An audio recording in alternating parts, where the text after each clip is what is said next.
सबैलाई नमस्ते भन्दै म डेली अपडेटमा आइसकेको छु। यो करेलाको अचार यति साह्रो मजाले प्याकिङ भएर आएको छ, हेर्नुहोस् न।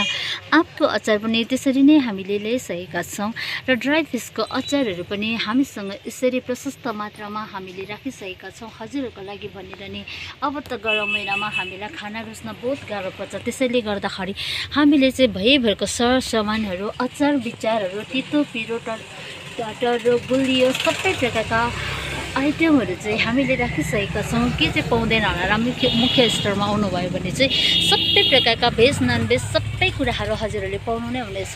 सानो बोतल भन्नुहुन्छ कि ठुलो बोतल भन्नुहुन्छ कि ड्राईमा भन्नुहुन्छ कि अब एकदम लिक्विडमा ग्रेभी सहित भन्नुहुन्छ कि कोरियन भन्नुहुन्छ कि कुन स्टेटको कुन कन्ट्रीको चाहिँ तपाईँले प्रोडक्टहरू चाहिन्छ हजुरहरूलाई, खानेकुराहरू हजुरले सबै ठाउँको पाउनु नै हुनेछ हाम्रो स्टोरमा चाहिँ भन्दै आजको म डेली अपडेट यही अचारलाई देखाएर चाहिँ बाई भन्न चाहन्छु सबैजनालाई। See you.